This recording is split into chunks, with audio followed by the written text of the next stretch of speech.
ನಮಸ್ಕಾರ, ರಿವ್ಯೂ ಚಾನಲ್ಗೆ ಸ್ವಾಗತ. ನಾನು ಸೌಖ್ಯ ಗಾಂವ್ಕರ್. ಕರ್ನಾಟಕದಲ್ಲಿ ಮುಖ್ಯಮಂತ್ರಿ ಬದಲಾವಣೆ ಆಗುತ್ತಾ, ಒಪ್ಪಂದ ಆಗಿದೆಯಾ ಅನ್ನೋ ವಿಚಾರ ಆಗಾಗ ಪದೇ ಕಿಡಿ ಹೊತ್ತಿಸ್ತಿರೋ ಹೊತ್ತಲ್ಲಿ ಕಾಂಗ್ರೆಸ್ನ ಸೀನಿಯರ್ ಒಬ್ಬರು ಈ ಒಪ್ಪಂದದ ಸೀಕ್ರೆಟನ್ನು ಸಿಡಿಸಿದ್ದಾರೆ. ಈಗ ಇದು ಬಜೆಟ್ ಅಧಿವೇಶನ ಶುರುವಾಗ್ತಿರೋ ಹೊತ್ತಲ್ಲಿಯೇ ಮೊದಲೇ ಕೈಪಾಳ್ಯದಲ್ಲಿ ಈ ಕೆಂಡ ಬೂದಿ ಮುಚ್ಚಿದ ಕೆಂಡದಂಥ ಪರಿಸ್ಥಿತಿ ಇರೋ ಹೊತ್ತಲ್ಲಿ ಮತ್ತಷ್ಟು ತುಪ್ಪ ಸುರಿದಂತಾಗಿದೆ.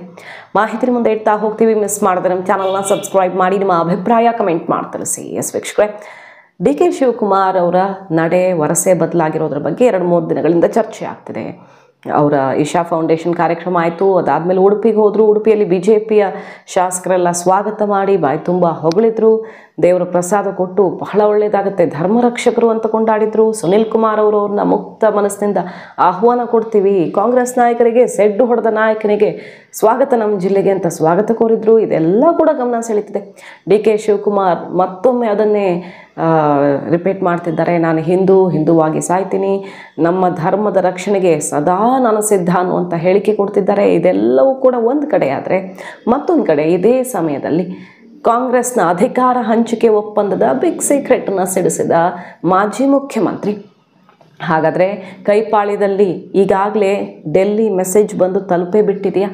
ಸಿದ್ದು ಬಣಕ್ಕೆ ನಿಜಕ್ಕೂ ಸಮಯ ಮುಹೂರ್ತವನ್ನು ಫಿಕ್ಸ್ ಮಾಡ್ತಾ ಇದೆಯಾ ಹೈಕಮಾಂಡ್? ಈಗ ಆ ವಿಚಾರಕ್ಕೆ ಸುಳಿವನ್ನು ಕೊಟ್ಟಿದ್ದಾರೆ.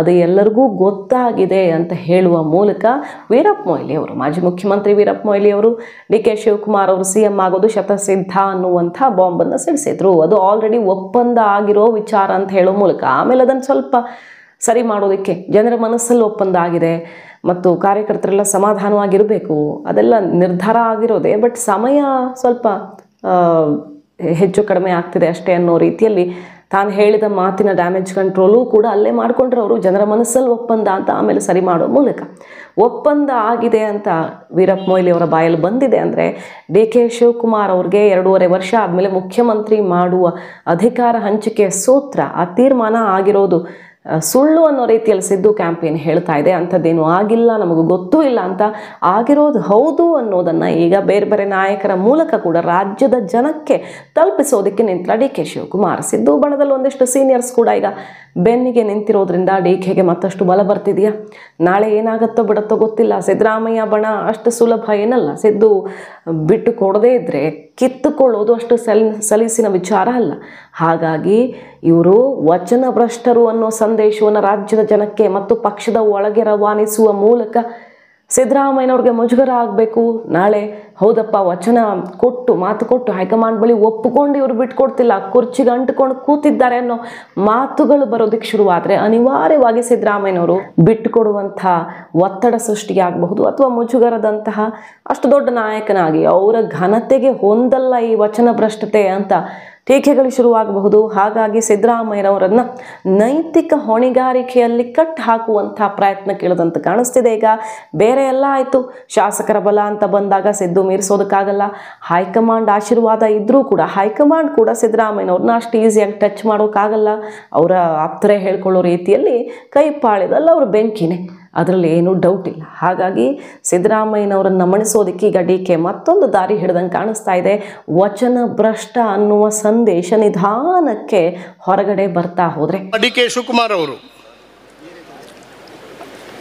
ಅವರನ್ನು ಪ್ರಪ್ರಥಮ ಅವರಿಗೆ MLA ಆಗಬೇಕು ಅಂತೇಳಿ ಟಿಕೆಟ್ ಕೊಡಿಸಿದವ ನಾನು.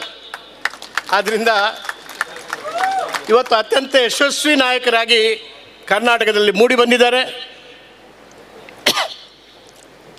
ಅವರು ಸದ್ಯದಲ್ಲೇ ಮುಖ್ಯಮಂತ್ರಿ ಆಗಬೇಕು ಅಂತೇಳಿ ನಾವೆಲ್ಲ ಹಾರೈಸೋಣ. ಅಧಿಕಾರ ಹಂಚಿಕೆ ಸೂತ್ರ ಆಗಿರೋದು, ಮಾತು ಕೊಟ್ಟಿರೋದು, ಅವರು ಒಪ್ಪಿಕೊಂಡು ಬಂದಿರೋದೇ ನಿಜ ಅನ್ನೋದನ್ನು ರಾಜ್ಯದ ಜನರ ಮುಂದೆ ಇಡ್ತಾ ಸಮಯ ಸಿಕ್ಕಾಗೆಲ್ಲ ಅದನ್ನು ಎಕ್ಸ್ಪೋಸ್ ಮಾಡ್ತಾ ಹೋದರೆ ಸಿದ್ದರಾಮಯ್ಯನವರು ಇಕ್ಕಟ್ಟಲ್ಲಿ ಸಿಲುಕ್ತಾರೆ. ಅಂತಹ ಪರಿಸ್ಥಿತಿ ಸಿಕ್ಕಾಕ್ಸೋದಕ್ಕೆ ಈಗ DK ಶಿವಕುಮಾರ್ ದಾಳ ಉರುಳಿಸಿದಂತೆ ಕಾಣಿಸ್ತಾ ಇದೆ. ಸೀನಿಯರ್ಸ್ ಹಾಗಾದರೆ ಕೆಲವರು ತಟಸ್ಥರು ಅಂತ ಸಿದ್ದರಾಮಯ್ಯನವರ ಕಡೆಗೆ ವಾಲಿದ್ರೆ, ಇನ್ನೂ ಕೆಲವರು DK CM ಮಾಡೋದಕ್ಕೆ ನಿಂತರ ಕುತೂಹಲಕ್ಕೆ ಕಾರಣ ಆಗಿದೆ ಈ ಬೆಳವಣಿಗೆ. ಡೆಲ್ಲಿಯಿಂದ ಬರುವಾಗ ಇನ್ನು 8 ತಿಂಗಳು ಬಾಕಿ ಇದೆ, ಬಟ್ 8 ತಿಂಗಳು ಆದಮೇಲೆ ನಾನು CM ಆಗ್ತೀನಿ ಅಂತ ಕೇಳಿದ್ರೆ ಆಗ ಒಂದೇ ಸಲಕ್ಕೆಲ್ಲ ಮ್ಯಾಜಿಕ್ ಆಗಿಬಿಡಲ್ಲ. ಈಗಿನಿಂದಲೇ ಪ್ರಕ್ರಿಯೆ ಶುರು ಆಗಲೇಬೇಕು. ಹೌದು ಇಲ್ಲ ಏನು ಅನ್ನೋದೊಂದು ಕ್ಲಾರಿಟಿ ತೊಗೊಂಡ್ಬಿಡಿ. ಈಗಲೇ ಪಕ್ಷದಲ್ಲಿ ಪರಿಸ್ಥಿತಿ ಕೈ ಮೀರಿದೆ ಅಂತ ವಿವಿಧ ರಾಜ್ಯಗಳ ಎಕ್ಸಾಂಪಲನ್ನು, ಮಧ್ಯಪ್ರದೇಶ ಇರಬಹುದು, ವಿವಿಧ ರಾಜ್ಯಗಳಲ್ಲಿ ಏನಾಗಿದೆ ಅನ್ನೋದನ್ನು ನೆನಪು ಮಾಡಿ ಡೆಡ್ ಲೈನ್ ಕೊಟ್ಟು ಬಂದಿದ್ದಾರೆ. ಇದನ್ನು ಆಲ್ರೆಡಿ ನಾವು ನಿಮ್ಮ ಮುಂದೆ ಇಟ್ಟಿದ್ವಿ. ಇದರ ನಡುವೆ ಈಗ DK ಶಿವಕುಮಾರ್ ಅವರ ಹೊಸದೊಂದು ಅಸ್ತ್ರ ಸಿದ್ದರಾಮಯ್ಯನವ್ರಿಗೆ ಅಸಲಿ ಟೆನ್ಷನ್ ತಂದಿಡುತ್ತಾ. ಮಾಹಿತಿ ನಿಮ್ಗೆ ಇಷ್ಟ ಆಗಿದ್ರೆ ಮಿಸ್ ಮಾಡಿದ್ರೆ ನಮ್ಮ ಚಾನಲ್ನ ಸಬ್ಸ್ಕ್ರೈಬ್ ಮಾಡಿ, ನಿಮ್ಮ ಅಭಿಪ್ರಾಯ ಕಮೆಂಟ್ ಮಾಡಿ ತಿಳಿಸಿ. Thank you.